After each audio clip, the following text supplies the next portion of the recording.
안녕하세요. 반갑습니다. 5분 오셔서 바로 시작하도록 하겠습니다. 안녕하세요. 대구부동산 스타디입니다. 5월 28일 1일 브리핑 해보도록 하겠습니다. 너만 살려고 팔고 가면 나는 웃잖아. 월성 푸르지오, 메트로팔레스, 광장타운 큰 폭의 하락이 있었고요. 마이너스 47%나 하락한 아파트도 하나 눈에 보였어요. 그 금액 하락폭은 3.9억 정도 되네요. 네, 매수 심리 지난번에 발표됐는데 20 아래로 떨어졌다는 거, 매수심리 20 아래로 떨어졌다는 거, 광역시 중에서 가장 분위기가 안 좋다는 점 다시 한번 상기해 보면서 매도 물량, 임대 물량 보시겠습니다.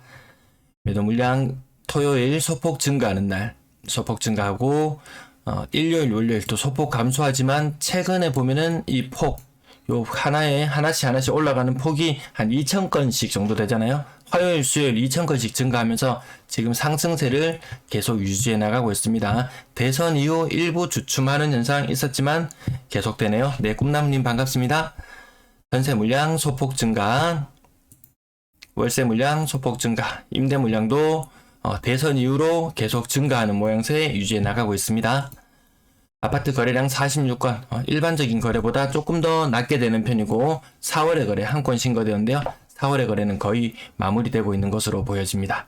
5월의 거래, 4월의 거래를 뛰어넘을 수 있을지, 지금 거래량으로 봐서는 살짝 뛰어넘을 것 같은 그런 느낌도 들어요. 5월이 많이 팔아야 되는 사람, 다주택자라면 꼭 정리를 해야 되는 시점이 5월이죠. 6월이 넘어가 버리면 좀 곤란한 상황이 생길 수도 있기 때문에, 그래서 언제 올해 집을 꼭 사야 하는 사람이라면 언제가 좋을까? 아마 지금은 매도자가 조금 급한 시점, 6월 이전에는 매도자가 조금 급한 시점, 그럼 매도자가 좀 여유가 생깁니다. 이제 6월 1일이 지나고 나면 다주택자 보유자라든지 뭐 추가로 입주를 해야 되는 분들 조금 여유는 생겨요. 여유는 생기는데 연말이 되면은 다시 매도자가 다시 좀 급해진다. 매도자가 급해진다. 내년이 되면은 이거 뭐 양도세, 네, 그린그린님 반갑습니다. 어서오세요. 양도세 중과된 부분, 한시 배제되는 부분이 적용받고 팔려 그러면은 내년이 되면은 5월 10일 전까지, 등기 이전까지 마무리하려면은 좀 급할 수가 있습니다. 뭐 한 5개월 만에 잔금까지 그 기존 뭐 주택에 내가 갈아타기를 하려고 희망한다. 그럼 5개월이라는 시간이 그렇게 긴 시간이 아니에요. 5월 10일이기 때문에 실질적으로 4개월. 시간이 생각보다 많지는 않은 것 같습니다. 크리스티나 문님 반갑습니다. 어서오세요. 자, 가격 상단 부분 버머 롯데캐슬은 가격 잘 지지하는 편이었어요. 고가 대비 7천만원 정도 떨어진 거래 가격이면 뭐 얼마 빠졌다고도 보기 힘든 그런 부분인 것 같아요. 네, 광역철도님 어서오세요. 월성 푸르지오 요거 하락 낙폭이 거의 한 20% 정도 되고요. 팔아야 되는 사람 마음이 좀 급할 수 있습니다. 메트로팔레스 거의 한 30% 가까이 되죠. 낙폭이 30% 된다.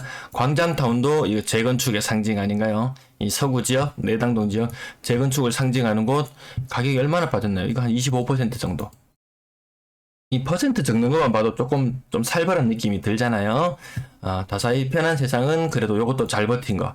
그래도 각 지역 내에서 그래도 돈 잘 버는 사람들은 이렇게 가격 지탱하면서 좀 사줄 필요도 있는 것 같아요. 뭐 양극하니 뭐니 하면서 그래도 좀 잘 버는 사람은 계속 잘 버는 형태, 한 10% 정도 상승한 것도 보이고, 그래도 전반적으로 하락이 주를 이루고 있다는 분위기 계속해서 보시면 될 것 같아요. 네, 새똥님. 네네, 의견 감사합니다. 그 다음, 뭐, 2,500만 이 정도는 뭐, 보합 정도로 보고요. 이것도 한 15% 정도 하락, 이것도 한 20% 정도, 영남 네오밀도 20% 정도 하락. 이 가격대가 어느 정도 맞춰지죠. 한 5억 중반 후반까지도 막 내달렸던 아파트들이 4억 중반대로 이렇게 이렇게 좀 한 단계씩 내려앉는 모습. 근데 제가 이런 것들은 뭐 5억짜리가 4억이 된다. 요건 좀, 기존에 뭐 어차피 고점에 찾는 사람들 숫자가 많지 않기 때문에 그렇게 큰 타격, 실질적인 타격을 받는 사람은 그렇게 많지 않다. 근데 그 타격 당사자는 좀 굉장히 고통스러울 수 있을 것 같다. 더 큰 문제는 그거잖아요. 뭐 어제 보였던가요? 빌리브, 신세계, 빌리브, 빌리브 스카이, 네, 뭐, 한 5억 조금 더 분양하는 가격이 한 10억을 할 거라고 생각했는데, 야, 그럼 나는 5억을 벌었다고, 이런 생각을 할 수 있어요. 5억을 벌었다고 생각할 수 있는데, 야, 이거 7.5억에 팔렸어. 7.5억에. 그러면 2.5억이 남았네? 라고 생각하는데, 이거 세금 몇 %인가요? 세금 이거 60%? 70% 가까이 되나요? 세금 다 떼고 나면 내 손에 한 1억. 이 좀 심리적인 충격이 요런 분들도 좀 클 수 있습니다. 이 허탈함, 공허함, 온갖 감정들이 다 밀려들 것 같아요. 오늘 가장 제목에 여기 약간 어그로송으로 달아봤는데요. 수성 하늘채 르레브 요거 8억 3천까지 거래되었던 것이 3억 9천 떨어져서 4억 4천으로 거래되었다. 이 가격 보니까 47% 가격이 하락했어요. 47%. 근데 이거 알고 보면, 자세히 알고 보면 직거래. 생각보다 요즘에 직거래 비율이 좀 높아지고 있어요. 왜 6월 전까지 빨리 매물로 내놨는데 정리가 잘 안 돼요. 그럼 아는 지인이나 이런 무주택자나 이런 사람들을 좀 동원해서 빨리 처분해야 될 그런 필요성이 있는 분들 직거래로 좀 거래하는 게 좀 빈도가 좀 잦아지고 있는 그런 모습이었어요. 삼덕청아람도 한 20% 정도 하락했고요. 이안 동대구 15%. 이 동대구 지역에 보니까 이 테닌텐의 게시판에 보니까 어느 분 무피인데 실질적인 마피 형태로 이렇게 거래되는 것도 보이더라고요. 네, 새똥님 범어로케는 하나도 안 떨어졌네요. 주위에 분양하는 것도 없는데 실거래. 근데 사실 뭐 양극화가 원래 그거잖아요. 양극화가 그토록 울부짖던 양극화. 가진 사람들은 뭐 괜찮아요. 네, 그 다음 여기 뭐 한 10% 20% 정도 떨어지는 것들 좀 지나갈게요. 여기도 조금 제법 크게 우방 드림시티 26평 이런 것도 직거래일 확률이 좀 있어 보여요. 거의 한 25%. 근데 25% 30% 이렇게 떨어진 거래, 급하게 거래할 수밖에 없는 사정들 있는 물건들이 제법 있을 거예요. 조금 지나갈게요. 방송이 너무 길어질까봐 요즘 너무 길어지는 추세에 있어가지고 건당 거래대금 살짝 올라가는 듯. 자, 가격대별 거래량 흐름죠. 뭐 지금 이게 근래 얼마가 상승했니? 이거 빨간색 화살표를 따라가 보시면은 얼마가 상승했니? 야, 이런 것들 단기적으로 봤을 때는 이렇게 보지만 이 전체 큰 덩어리를 놓고 봤을 때는 분위기가 굉장히 안 좋은 게 맞다. 2017년 요때 분위기 안 좋을 때 기억나시나요? 거래가 1000건 수준에서 2000건 수준으로 빵 터졌다가 3000건, 4000건. 이 거래량이 한 3000건 이상 빵 터져줄 때 뭔가 분위기 전환이 있는데 1000건에서 와리가리 지금 하고 있는 요 상황에서 분위기의 전환? 그래서 조정대상 지역 해제해달라고 그렇게 울부짖고 있나 봅니다. 자, 과거의 그 사례. 그럼 대구는 어제 잠깐 보여드렸었는데요. 어제 영상 많이 안 보신 것 같아서 다시 한번 인용해 와 봅니다. 6개월 동안, 지난 6개월 동안 주간 실거래 지수상에 뭐 0.1%, 0.2% 그런 하락들을 뭉쳐놓고 6개월 동안 얼마나 하락했나 보니까 2%예요. 2%. 그러면 그 이전 기간에는 얼마나 상승했는가? 2021년 6월을 100으로 놓고 6월 요 지점을 100으로 놓고 살펴봤을 때 지난 언젠가요? 지난 몇 년간 얼마나 큰 상승이 있었는지 생각해 본다면 요 2% 하락에 이렇게 쩔쩔매야 되나? 과거에 요거 지금 요 뒤쪽에 보이는 표는 2016년부터 해서 2017년 중반기까지 2017년 상반기까지 그 1년 반 동안 하락했는데 그때 좀 앓는 소리가 나오긴 했어요. 근데 그때 비해서 지금 이 투자자들 연끌을 됐건 뭐 어떻게 됐건 뭐 차익금이 많건 어찌되었던 건 모르겠지만 아무튼 그때 비해서 이 투자자들의 맷집이 좀 상당히 약해져 있다. 요런 느낌이 들어요. 수성구를 기점으로 거래가 폭발하고 가격이 폭발하면서 분위기가 반전이 이루어졌어요. 그러면서 거래량도 같이 폭발을 하는 현상이 있었는데요. 그래서 수성구죠. 과연 지금 얼마나 거래량이 폭발하고 있을까 살펴보니까 수성구 지역만 살펴볼게요. 4월의 거래량 107건, 5월의 거래량 51건, 약 100건 정도 거래가 돼요. 그럼 이거 거래가 전혀 폭발하고 있는 모양새가 아니에요. 작년 11월만 봐도 거래량이 200건 정도 됐어요. 수성구 지역에. 근데 그게 반토막으로 내려앉아 있는 상태. 근데 물론 이때 214건도 많은 거래량은 아니었어요. 거래가 많이 주저앉은 상태에서 또다시 주저앉은 것이 지금의 모습인데 이게 갑자기 500건, 1000건으로 거래가 폭발해줘야지 뭔가 분위기에 반전이 있겠구나 이런 느낌이 들 텐데 이 수성구 지역이 이끌어가지를 못해요. 왜? 가격이 너무 많이 오른 상태에 있고 실거래가와 이 호가의 갭이 생각보다 크게 받아들여지기 때문에 야 이거 내가 사면 호구되는 거 아닐까? 뭐 이런 느낌도 가지는 분도 있고 아니면 뭐 대출이 안 돼서 못 산다. 뭐 이런 분들도 있으신 것 같더라고요. 분양권 2건 신고되었고 신고가는 0건이었어요.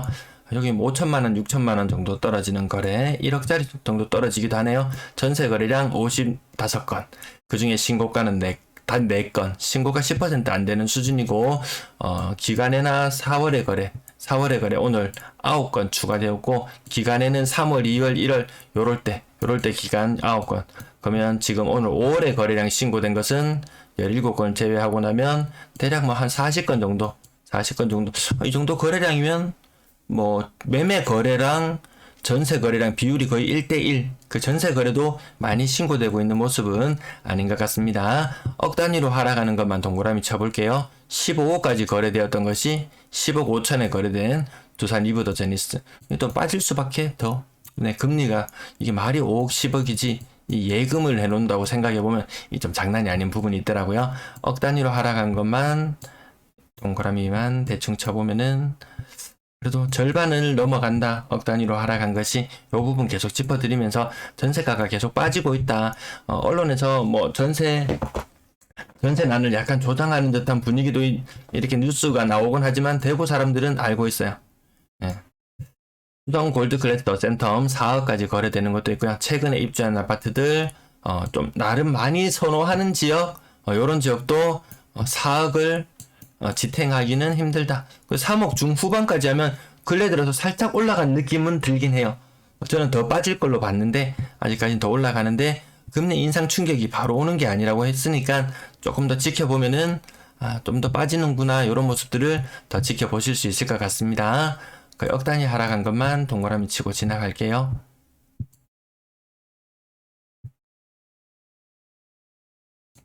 제법 많이 보이네요. 네, 복남이님 반갑습니다. 네, 제가 아침에 저는 오늘 새벽 4시부터 일어나가지고 자료를 준비한다고 했는데 뭔가 머릿속이 막 뒤죽박죽이 되면서 오늘 이 브리핑이 잘 될지 좀 약간 걱정은 있었습니다. 자, 전세 가격 많이 빠지다가 다시 어느 정도 지탱해주는 모습 보이고 있습니다. 2억 6천만 원 정도 수준. 전세 가격대별 거래량 이것도 좀 지나갈게요. 너무 길어질까봐. 3억 미만 거래 비중 점점 높아지고 있는 모양새인데 조금 더 높아질 것 같은 느낌은 들어요. 한 70%? 80%? 80%까지 가지는 힘들겠지만 어쨌든 금리가 오르면 오를수록 요 비율도 같이 덩달아 올라갈 걸로 보여집니다. 4억 이상 거래량 너무 급격히 낮아진다. 어제 부산 지역도 견주어도 살짝 말씀드려봤는데 부산 지역은 그래도 4억 이상 전세 거래가 약간은 더 좀 감소폭이 덜한데 대구는 워낙 급격하게 올랐던 그 시점이 있었기 때문에 4억 이상 거래가 많이 줄어들고 비중은 그래도 10% 정도 유지하고 있어요. 부산 지역도 살펴보면 비율이 한 12% 정도 되는가? 뭐 큰 차이는 없어요. 뭐 사람 사는 거 큰 차이는 없는 것 같습니다. 월세 거래량 56건. 기간에 제외하고 나면 한 50건이면 매매, 전세, 월세 이 비율이 전부 다 1대1대1. 그러면 매매 거래가 활발한 것인지 이 비율이 한 40, 50 이 정도 비율. 1, 2월 달에는 요 비율이 1대 2대 1 이 정도 되었었거든요. 지금 전세 거래가 생각보다 안 되고 있다. 뭐 이렇게도 해석을 할 수 있고 다방면으로 해석이 가능할 것 같습니다. 아무튼 월세 거래의 신고는 예년보다는 확실히 더 많아진 모습. 하지만 전체 임대 거래는 뭐 그렇게 확 늘어났다 이런 느낌은 들잖아요. 요 수치 임대차 3법 관련해서 너무 많이 설명을 드려서 오늘은 건너뛸게요. 네, 찰병궁뎅이님 반갑습니다. 네, 오늘 브리핑은 여기까지 했고요. 간혹 이 시청자분들께서 세금